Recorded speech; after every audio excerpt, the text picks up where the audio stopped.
ना अब तक आई एम श्योर आप लोगों ने मणिपुर टेररिस्ट अटैक के बारे में सुन लिया होगा। नहीं सुना तो आपको पता होना चाहिए कि आसाम राइफल्स पर हमारे जवानों पर कायरतापूर्ण अटैक किया गया। हमारे 5 जवान यहाँ पर वीरगति को प्राप्त हो गए from Assam rifles including a commander. और सबसे सैड बात यहाँ पर यह है कि जो फैमिलीज थी यहाँ पर उनको भी टारगेट किया गया है। ये पहली बार है जब पीपल्स लिबरेशन आर्मी ने टारगेट किया है सोल्जर्स की फैमिली को भी। अब यहाँ पे मैं ये भी ऐड कर दूँ, पीपल्स लिबरेशन आर्मी जो है, यहाँ पे आप सुन के कहेंगे वेट चाइना वाली? नहीं, ये अलग पीपल्स लिबरेशन आर्मी है। ये मणिपुर को ऑल टुगेदर तोड़ना चाहती है भारत से। तो अभी के लिए आरोप इन पे लग रहा है कि ये आतंकवादी हमला इन्होंने किया है। हालांकि अभी तक जब मैं वीडियो रिकॉर्ड कर रहा हूं किसी ने ये हमला क्लेम किया नहीं है, मगर मोस्ट प्रॉब्ली बताया जा रहा है यहाँ पर कि पीपल्स लिबरेशन आर्मी के लोग ही इसके पीछे होंगे। और जिस तरीके से यहाँ पर अटैक हुआ है ये देखकर पूरे भारत में जो भी हमारे पॉलिटिशियंस हैं, जो भी चीफ मिनिस्टर्स हैं, चाहे किसी भी पार्टी को बिलोंग करते हो, सभी कड़े शब्दों में इसकी निंदा कर रहे हैं। हमारे पीएम ने यहाँ पर यह कहा कि ये स्ट्रांगली कंडेम करते हैं attack on the Assam Rifles convoy in Manipur. Rahul Gandhi ने भी इस पर ट्वीट करी है। हमारे डिफेंस मिनिस्टर राजनाथ सिंह ने भी यहाँ पर ट्वीट करी है। वेस्ट बंगाल की chief minister Mamata Banerjee, pretty much everyone is talking about it. क्योंकि जो 2 फैमिली मेंबर्स यहाँ पे मारे गए हैं, इनकी इमेजेस देखकर जेन्युइनली पूरे देश को बहुत ही ज़्यादा खराब लग रहा है। यहाँ पे आप देख पाएंगे ये है कर्नल विप्लव त्रिपाठी। ये वीरगति को प्राप्त हो गए इस टेररिस्ट अटैक में, और इनके साथ इनकी वाइफ और इनका जो 8 साल का बच्चा था ये भी अनफॉर्चुनेटली यहाँ पर मारे गए। और ये प्राइस होता है जो हमको पे करना होता है unfortunately for national security. It is really sad to see के यहाँ पर अब आतंकवादी जो संगठन है ये आर्मी पर्सनल की फैमिली तक को मारना स्टार्ट कर रहे हैं ना। फर्स्ट ऑफ ऑल यहाँ पे आप पूछोगे वेट मणिपुर में ये अटैक हो गया, चाइना क्या इसको फंड करता है क्या? पीपल्स लिबरेशन ऑफ आर्मी लिखा हुआ है। सब समझाता हूँ। सबसे पहले तो यहाँ पे आप देख पाएंगे नॉर्थ ईस्टर्न स्टेट है मणिपुर, और मणिपुर की एक बहुत ही बड़ी लैंड बॉर्डर है विद म्यांमार। ये एक जूम्ड इन मैप है आपके लिए। और जो ये आतंकवादी हमला हुआ है जिसकी हम बात कर रहे हैं ये इस डिस्ट्रिक्ट में हुआ है। ये है चुराचांदपुर डिस्ट्रिक्ट ऑफ मणिपुर। यहाँ पर जो काफिला ये जा रहा था, अचानक से इन पे अटैक हुआ, छुपके से अटैक किया और आतंकवादी अटैक करके यहाँ पर भाग गए। नाउ अब हम बात करते हैं अटैकर्स की कि माना जा रहा है कि जिन लोगों ने अटैक किया था ये है कौन। देखो, पीपल्स लिबरेशन आर्मी ज्यादातर जब हम सुन तो माइंड में आती है चाइना की आर्मी, मगर मणिपुर को भारत से तोड़ने की इच्छा रखने वाला भी एक ग्रुप है जिसका पूरा नाम है People's Liberation Army of Manipur. ये लोग बिलीव रखते हैं कम्युनिस्ट विचारधारा में, और इस ग्रुप का जन्म हुआ था 1978 में। और जब से ये ग्रुप खड़ा हुआ है इसने वॉर छेड़ रखी है इंडियन आर्म फोर्सेस के अगेंस्ट, चाहे पैरामिलिट्री फोर्स हो, स्टेट पुलिस फोर्स हो। इन लोगों ने ओवर द ईयर्स बहुत से अटैक किए हैं ऑन इंडियन सोल्जर्स। और जो इंडियन आर्मी की ऑफिशियल वेबसाइट है वहां पे आप अगर देखोगे तो इस ग्रुप का मेंशन भी कर रखा है प्रॉपर्ली, इसकी हिस्ट्री क्या है, कितनी बार अटैक ये लोग कर चुके हैं, फंडिंग कहां से आती है, सारी डिटेल्स यहाँ पर दिए हुए हैं। उसके अलावा जो UAPA है, unlawful activities prevention act of 1967, इसके अंडर भी इस संगठन को हमने कर रखा है बैन। यहाँ पे आप देख पाओगे ये है बैंड ऑर्गेनाइजेशंस इन इंडिया। यहाँ पे आपको ये सब ग्रुप मिलेंगे, लश्कर-ए-तैयबा। उसके अलावा यहाँ पे 13th नंबर पे आप देख पाओगे People's Liberation Army. Now People's Liberation Army ही इन लोगों ने नाम क्यों रखा है? अगर ये लोग चाहते हैं कि मणिपुर भारत से अलग हो जाए तो मणिपुर रिलेटेड कुछ यहाँ पे नाम रखते। जो चाइना की आर्म फोर्सेस है उसी से इंस्पायर होकर अपना नाम क्यों रखा है यहाँ पर? देखिए, बताया जाता है कि इन लोगों को लिटरली चाइना फंड करता है। इस पर ओवर द ईयर्स बहुत सी रिपोर्ट्स पब्लिश हुई हैं। 2020 के दिसंबर महीने में तो इंडिया में बहुत सारे थिंक टैंक्स ने लिटरली ये कह ही दिया था कि चाइना सीक्रेट तरीके से वेपन्स, हाइड आउट्स ये सब प्रोवाइड करता है नॉर्थ ईस्ट के इन मिलिटेंट्स को म्यांमार के रूट से।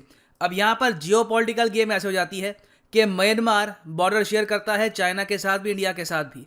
इंडिया प्रेशर करता है म्यांमार को कि मणिपुर की बॉर्डर के करीब जो ये इंसर्जेंट ग्रुप हैं जो चाहते हैं कि मणिपुर को भारत से तोड़ दिया जाए, इनके अगेंस्ट एक्शन लो, और जो भी यहाँ पर आतंकवादी पकड़े जाते हैं इनको वापस भारत सरकार को सौंपो। मगर दूसरी तरफ आप अगर देखो तो चाइना की तरफ से म्यांमार पे प्रेशर ये आता है कि इन ग्रुप्स के अगेंस्ट कोई एक्शन मत लेना, इनको चुपचाप काम करने दो अपना। और शायद अब आप समझ पाएंगे यहाँ पर कि म्यांमार इंडिया के लिए इतना इंपॉर्टेंट क्यों है, क्यों यहाँ पर रिसेंटली जब तख्ता पलट भी कर दिया गया, डेमोक्रेटिक गवर्नमेंट को हटा भी दिया, और आज के समय तो जो आसियान देश हैं ये भी म्यांमार को निकालने की बात कर रहे हैं, तब भी इंडिया ने म्यांमार को ऑफिशियली क्रिटिसाइज नहीं किया। हमारे पार्लियामेंट में म्यांमार के अगेंस्ट कोई रेजोल्यूशन पास नहीं हुआ। यूएसए ने हम पे काफी दबाव डाला कि म्यांमार के अगेंस्ट कुछ स्टेटमेंट दो, इंडिया बिल्कुल चुप रहा। क्योंकि देखिए, हमारी नेशनल सिक्योरिटी के लिए म्यांमार बहुत ही इंपॉर्टेंट है। कई बार इन द पास्ट क्या हुआ है कि इंडियन आर्मी ने म्यांमार की आर्मी के साथ मिलकर ऑपरेशंस किए हैं, प्राइमरली इनका नाम रहता है ऑपरेशन सनराइज। ऑपरेशन सनराइज 1, 2, 3 ये ऑपरेशंस किए हैं नियर दी म्यांमार बॉर्डर, और इन ऑपरेशंस में जो ये पीपल्स लिबरेशन आर्मी के लोग हैं इनको हम मारते हैं। तो अगर म्यांमार कल को ये कह दे कि हमारी बॉर्डर फुल्ली यहाँ पर सील हो जाएगी और हम इंडिया की हेल्प नहीं करेंगे, काफ़ी प्रॉब्लम आ सकती है हम लोगों को ना। हो सकता है कि यहाँ पर आप एक क्वेश्चन ये भी पूछें कि क्या मणिपुर के लोग जेन्युइनली ये पीपल्स लिबरेशन आर्मी की बात सुन के कुछ यहाँ पे से अफेक्ट हुए हैं? तो इसका आंसर है नहीं। देखिए, मणिपुर के जो भी मेजर ट्राइब्स हैं इनमें से कोई भी ट्राइब ये पीपल्स लिबरेशन आर्मी की नहीं सुनता। मणिपुर के लोग प्राउड इंडियंस हैं, इंडिया को सपोर्ट करते हैं।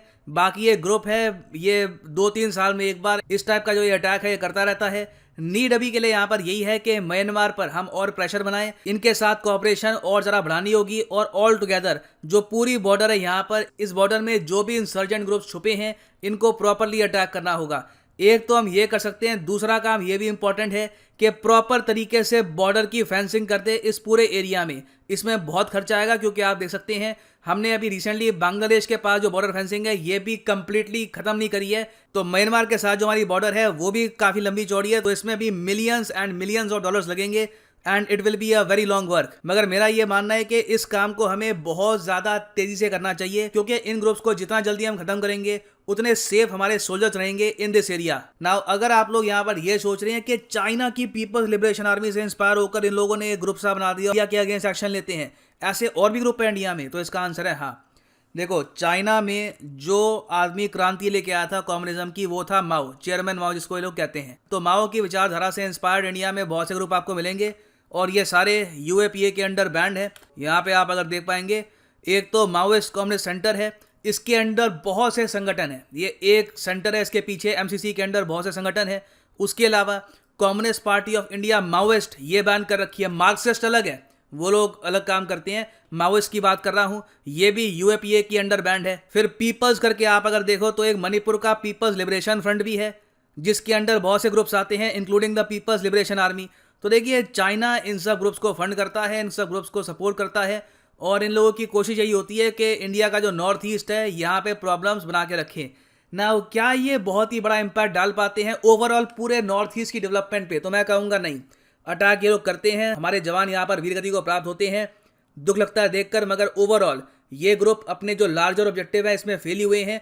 नॉर्थ ईस्ट इंडिया आज के समय तेजी से डेवलप कर रहा है, यहाँ पे जो कनेक्टिविटी प्रोजेक्ट्स हैं हम इंप्रूव कर रहे हैं, और जैसे जैसे यहाँ पर एम्प्लॉयमेंट अपॉर्चुनिटीज बढ़ेगी, डेवलपमेंट बढ़ेगी, ये ग्रुप्स अपने आप धीरे धीरे और कमजोर होते रहेंगे। तो अब शायद यहाँ पे आप समझ पाएंगे कि हमारे देश में जो चीफ ऑफ डिफेंस स्टाफ है उन्होंने रिसेंटली ये क्यों कहा कि चाइना आज के समय है भारत के लिए सबसे बड़ा सिक्योरिटी थ्रेट। क्योंकि ना सिर्फ इनकी आर्मी हमको चैलेंज करती है इस बॉर्डर पर, ये लोग बहुत सारे इंसर्जेंट ग्रुप्स को भी फंड करते हैं जो नॉर्थ ईस्ट में अस्थिरता फैलाने की कोशिश कर रहे हैं। तो देखिए, मैं टू बी ऑनेस्ट खुश हूँ कि फाइनली 2021 के अंत में आते आते फाइनली अब हमारी गवर्नमेंट, हमारी मिलिट्री ओपनली कह रही है कि पाकिस्तान तो खैर एक टाइम पे इतना कुछ कर नहीं पाएगा, चाइना इंडिया के लिए एक जेन्युइन सिक्योरिटी थ्रेट है जिस पर हमको फोकस करना होगा, जिसके हिसाब से अपने जो डिफेंस बजट है इसको बढ़ाना होगा, जियोपॉलिटिकल चेंजेस करने होंगे। नहीं तो मुझे ये कहने में दुख लगता है, मगर बहुत लंबे समय तक हमारे देश में इस बात को लेकर श्योरिटी थी नहीं कि चाइना के साथ करना क्या है। हमने शी जिनपिंग को खूब झूले झुलाए, इनसे फ्रेंडशिप करने की कोशिश करी, हमने सोचा कि चाइना के साथ हम को एग्जिस्ट कर सकते हैं, मगर चाइना के जो लार्जर प्लान्स हैं अबाउट एशिया, कि चाइना बनेगा middle kingdom, the sole power of Asia, उसमें इंडिया फिट नहीं होता। ये ध्यान रखिएगा, चाइना को ऐसा नहीं है कि पाकिस्तानी से ज़रा प्यार है, उनका कल्चर पसंद आता है, इंडिया से ज़्यादा नफरत है, कुछ ऐसा नहीं है। ये प्योरली जियोपॉलिटिकल गेम है। एशिया में अगर चाइना को राइज करना है तो उसके लिए इंडिया को ये लोग बर्दाश्त नहीं कर पाएंगे। इंडिया की जो डेवलपमेंट है उसको ये लोग डिस्ट्रॉय करना चाहते हैं, तभी ये प्रॉपर तरीके से डोमिनेट कर पाएंगे इन एशिया। नहीं तो हमेशा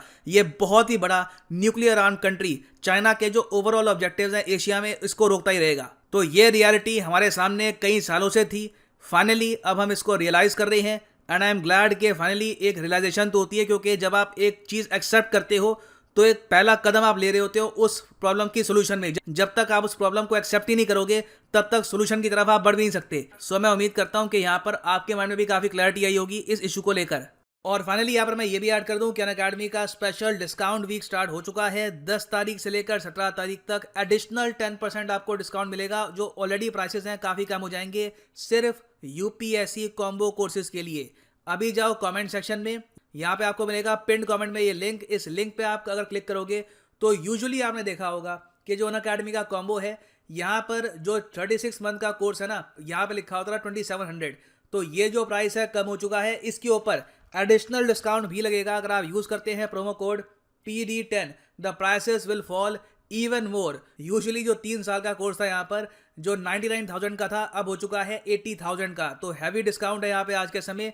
आप परचेज करना चाहे परचेज कर सकते हैं courses. The discount will end on 17th of November 2021। So इसी नोट के साथ ये है वीडियो का अंत। Thank you for listening and as always god bless you all.